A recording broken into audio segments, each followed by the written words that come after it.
ओम शांति। आज 21 नवंबर के बाबा के जो महावाक्य हैं उनका हम मनन चिंतन करेंगे, विशेष 1 या 2 पॉइंट का, जिससे हम आत्माएं उन पॉइंट को गहराई से अपने दिल में, अपने मन में उतार सके। तो जैसे कि आज बाबा ने एक बहुत बहुत गहरी बात कही है कि मैं जो अहंकार वाली आत्माएं हैं, जो कहते हैं कि मैंने धन दिया है, मैंने दिया है, उनका बाबा स्वीकार नहीं करते हैं। है ना, कितनी बाबा ने गहरी बात कही है। क्योंकि कहते हैं ना कि शरीर के जो रहस्य होते हैं, तो जैसे माँ अपने बच्चे के शरीर के रहस्य को पूरी तरीके से जानती है, वैसे मन के रहस्य को बाबा पूरी तरीके से जानता है। मन की बातें बाबा से छिपी हुई नहीं रहती है। तो आखिर में बाबा ऐसा क्यों कहता है कि जो मैंपन वाली आत्माएं हैं, जो अहंकार वाली आत्माएं हैं, वो यज्ञ में अगर कुछ देती हैं, कुछ करती हैं, तो उनको बाबा स्वीकार नहीं करता है, या स्वीकार किया तो भी उनको उनके बदले में कुछ रिटर्न मिलने वाला नहीं है। तो इसका मेन कारण जो है वो यह है, क्योंकि जो भी मैंपन से कोई भी धन देगा तो उसके पीछे एक स्वार्थ रहता है। क्योंकि जिसके अंदर भी अगर कोई अहंकारवश कोई भी कर्म करते, कहते ना, एक तो होता है निष्काम कर्म, है ना, कि निष्काम कर्म का अर्थ हुआ कि कर्म करते हुए भी उसके पीछे कोई कामना न रहे, यानी जिस कर्म में कामना छुपी हुई है उस कर्म को हम निष्काम कर्म नहीं कह सकते हैं। तो जो धनवान व्यक्ति है और वो अगर अहंकार रखता है और अहंकार के भाव से अगर धन देता है कि इसको बाबा के कार्य में लगा दें, तो अहंकार के भाव से देने के कारण उसके पीछे उसका स्वार्थ कौन सा छिपा हुआ है? उसके पीछे उसका स्वार्थ है कि मेरी इज्जत बढ़े, मेरे को लोग इज्जत से देखें, मैं सबसे बड़ा हूँ, मेरी रेपुटेशन बढ़े। तो जब उस तरह का धन, पहली बात, अगर घर सेंटर में बहनें को स्वीकार भी करती हैं तो उसको बार बार इज्जत देनी पड़ेगी, क्योंकि उसने जो धन दिया है वो अहंकार वश दिया है। उसका जो मैं है, मैं को बड़ा बनाने के लिए, कि मैं सबसे बड़ा हूँ, यहाँ पे अच्छी सेवा करता हूँ, मेरे अंदर क्षमता है इतनी करने की। तो फिर उसको क्या करना पड़ेगा? उसे धन तो लिया, लेकिन धन से ज्यादा तो परेशानी इस बात की रहेगी कि वो कहीं नाराज न हो जाए, वो बात बात पर रूठ न जाए। क्योंकि उसको जैसे अपन ने इज्जत नहीं दी तो वो स्वाभाविक बात है कि वो नाराज हो जाएगा। तो यही तो फर्क है अहंकार वाली जो आत्माएं हैं और साधारण जो आत्मिक स्थिति वाली आत्मा है उनके बीच में। और एक तरफ है एक निमित्त भाव वाली आत्मा। निमित्त भाव वाली आत्मा कौन सी होती है? जो दिल से सब कुछ दे दे, यानी सब कुछ बाबा का ही है, मेरा कुछ नहीं है, इस भाव से जो निमित्त होकर के जो आत्मा देती है, तो बाबा कहते हैं उस आत्मा का नाम हमेशा के लिए, सदा के लिए भाग्य बनाने वाली लिस्ट में आ जाता है। देखो, आपने पुरानी बातों को भी, अगर हम हिस्ट्री को भी देखा जाए तो आपने देखा होगा, अगर किसी क्रांतिकारी ने युद्ध अच्छे से लड़ा है तो अगर उसकी यादगार में, संग्रहालय में आपने देखा होगा कई बंदूक रखी हुई है, उसकी यादगार में पिस्तौल की, इसी बंदूक से इसने युद्ध जीता था, और जो भी दुश्मन सैनिक थे या जो भी बदमाश लोग थे उन पे विजय प्राप्त करी थी। तो उस बंदूक की या उस तलवार की, महाराणा प्रताप की तलवार भी आपने देखी, तो उस साधनों की भी इतनी पूजा होती है, जबकि वो तो अभी जड़ है, अभी तो बंदूक किस काम की, कुछ भी नहीं, सजावट के लिए रखी हुई है, और तलवारें भी रखी है तो उसकी भी, लेकिन लोग इसको दिल से इतनी इज्जत करते हैं। अगर उसकी नीलामी भी की जाए तो अरबों रुपयों के अंदर उसकी नीलामी होती है ना। तो अब सोचो जरा, जिन वस्तुओं के अंदर जड़ है लेकिन वो खाली सहयोगी बनी युद्ध की विजय के लिए, विकारों पे विजय के लिए, जो लोग अधर्म के अंदर थे उनकी लड़ाई के अंदर वो चीजें विजय बनी।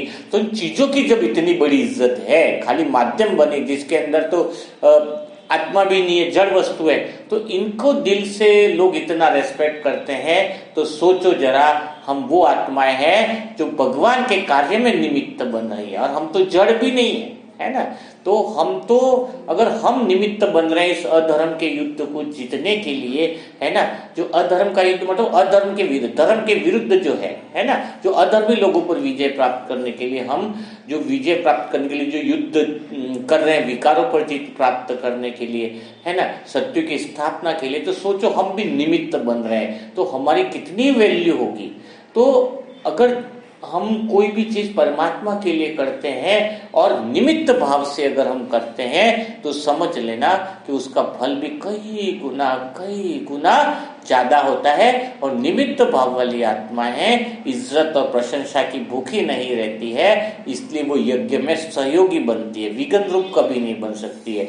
उनका सहयोग लेने से यज्ञ बढ़ता है और फिर बाबा उन्हीं का ही स्वीकार करना जो है वो पसंद करता है।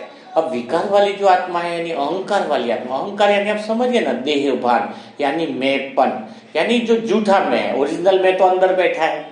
अब जैसे कहीं बस में गए और अपना सीट बुक कर रखी है और अपन गलत सीट पे भी आकर के बैठ जाते हैं और मैं बोलूं कि यार आज तो इस पे तो मुकेश आया ही नहीं अभी तक, अरे इस पे तो अपन बैठ गए ना, डुप्लीकेट मुकेश, ओरिजिनल तो मुकेश की जो सीट है वो तो अलग ही है, तो उसके ऊपर डुप्लीकेट वाला बैठ जाएगा तो फिर तो वैल्यू कुछ रहेगी नहीं। तो वैसे ही अपने अंदर ये डुप्लीकेट में जो है देहभान वाला में, ओरिजिनल में जो अंदर बैठा है वो है मैं आत्मा। तो ये जो डुप्लीकेट में जो मैं शरीर हूं, मैं बड़ा हूं, मैं ये हूं, मैं वो हूं, उसकी इच्छाएं उसकी कामनाएं निरंतर इतनी बड़ी होती जा रही है, इतनी बड़ी होती जा रही है, लेकिन उसका मन जो है चाहे वो कितना भी सहयोगी बन जाए, जैसे कि अगर किसी भैंस को खूंटे से बांध दिया जाए, है ना, रस्सी लंबी और भैंस को खूंटे से बांध दिया जाए तो वो ज्यादा से ज्यादा कितना चारों तरफ दौड़ेगी, भागेगी। तो जितनी खूंटे से रस्सी बंधी होगी उतनी, उससे ज्यादा तो दूर वो जा नहीं सकती। तो जो विकारी और अहंकारी जो आत्माएं हैं उनका मन कभी भी परमात्मा तक पहुंच ही नहीं सकता है। उनका मन विषय साधनों तक ही दौड़ लगाएगा, उनका मन सिर्फ इज्जत के खातिर ही दौड़ेगा, उनका मन सिर्फ अहंकार की दौड़ ही लगाएगा, क्योंकि वो अहंकार की जो खूंटे की रस्सी से बंधा हुआ है उसका मन। कहते हैं ना परम धाम में उड़ना सबके बस की बात नहीं है, मासी का घर नहीं है। क्यों कहता है परमात्मा?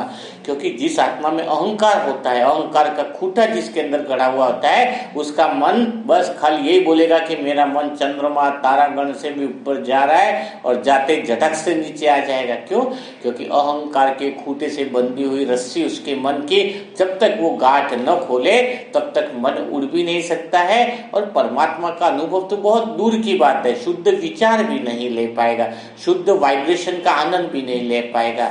हमेशा ऐसा मन बेचैन में रहता है, ऐसा मन हमेशा दुख और अशांति में ही रहता है। तो हमें बाबा ने कितनी अच्छी बात कही है कि हमें स्वयं को चेक करना है। क्या चेक करना है?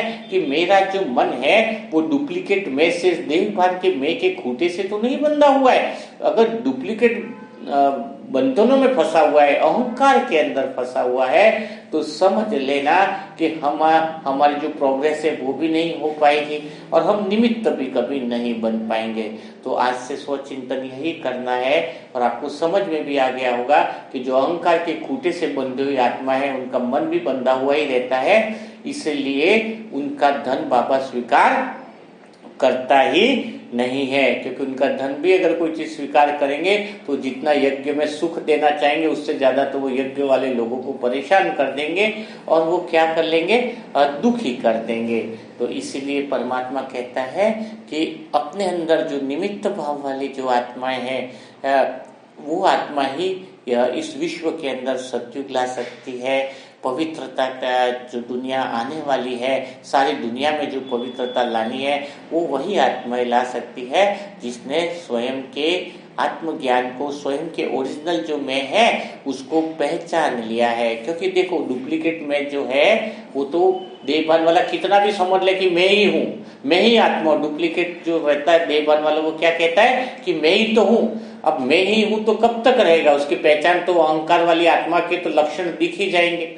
जैसे मैं आपको उदाहरण के लिए बताऊं कि अगर एक गधा है, कहानी आपने सुनी होगी कि गधा ने क्या किया, शेर की खाल पहन ली, है ना। अब शेर की खाल पहन ली तो वो बस उसको देखकर सब लोग डरने लगे, जैसे वो गांव में घुसा फिर शेर आ गया, शेर आ गया, शेर आ गया। गधे को बड़ा आनंद आ गया, आज तो मेरे से सब लोग डर रहे हैं, मैं तो शेर ही हूँ, है ना। और गधा यहाँ पे जो पहचान है कौन सी, देहभान की, और शेर कौन सा है, मैं आत्मा जो ओरिजिनल है, ठीक है। लेकिन उसका खाली रूप उसने पहन लिया है और अपने आप को क्या समझ रहा है कि मैं ही मैन पावरफुल आत्मा हूँ। लेकिन उससे सब डर भी रहे और वहां से थोड़ा सा दूर भी भाग गए, क्योंकि शेर है तो दूर तो भागेंगे। अब दूर से वो गधा क्या दिखाई दे रहा है, क्या दिखाई दे रहा है, दूर से शेर ही पूरा दिखाई दे रहा है। लेकिन थोड़ी देर बाद क्या होता है कि गधा क्या है, वो चरने लग जाता है, क्योंकि वो अहंकार वाली आत्मा तो अपने संस्कार दिखाई देगी ना। अब गधा जैसे चरने लगता है तो थोड़ी देर तो लोग देखते हैं कि कोई मांस खा रहा होगा, ढूंढ रहा होगा, लेकिन बाद में पता चलता है ये तो चल रहा है। और फिर जैसे घास से खाया है तो पूरा पेट भरते, वो क्या करने लग गया, ऊपर आकाश में देख के बोलने लग गया, ढिचुक ढिचुक ढिचुक ढिचुक, गधे जो अपनी आवाज निकालते हैं। तो तुरंत पहचान में आ गया ये तो शेर नहीं है, ये तो कौन है, गधा है, अपनी खाल जो है शेर की खाल में ओढ़े हुए है। तो वैसे ही अहंकार वाला व्यक्ति अपनी झूठ ज्यादा समय तक छिपा नहीं सकता, कि बोलेगा कि मैं ही सब कुछ हूँ, मैं ही आत्मा हूँ। नहीं नहीं, आत्मा तो ओरिजिनल में अलग ही है, अंदर बैठी हुई है, जो हमारा वास्तविक स्वरूप है। यह तो देहभान का मैं है, यह देहभान का अहंकार है, जिसके द्वारा हम दुनिया में झूठी इज्जत पाना चाहते हैं, अपने आप का बड़ेपन दिखाना चाहते हैं, मैं बड़ा हूँ, मैं ये हूँ, मैं फलाना हूँ। और इस अहंकार का ही हम विस्तार करना चाहते हैं, क्योंकि अहंकार तो हमेशा क्या कहता है, अहंकार तो हमेशा घमंड में रहता है। अहंकार क्या चाहता है कि मेरी फैला हो, मुझे बहुत सारी चीजें मिले, जबकि अंदर से आत्मा क्या कहती है कि मुझे कुछ चाहिए नहीं, जो है वो मुझे हटाना है। क्या कहती है आत्मा कि मुझे कुछ चाहिए नहीं, मुझे बढ़ाना नहीं है, मुझे तो अंदर जो है वो घटाना है। क्या घटाना है, ये व्यर्थ बातें, व्यर्थ संस्कार, व्यर्थ देहभान की बातें। तो आत्मा अंदर से कहती है मुझे कुछ चाहिए नहीं, ऑलरेडी मुझे तो घटाना है। और इधर अहंकार वाला मैं क्या कहता है, मुझे बढ़ाना है। यही कश्मकश अंदर चलती रहती है, जिससे कि मन बेचैन रहता है। इसलिए स्वयं के इस देहभान के झूठे अहंकार को पहचानो और उससे दूर रहो। और आत्मिक स्थिति, अगर आप आत्मा में हो तो उसकी पहचान यही रहेगी कि अंदर एक ही विचार चलेगा कि मुझे कुछ बढ़ाना नहीं है, मुझे क्या करना है, घटाना है। जो कुछ भरा पड़ा है उसको हटाना है।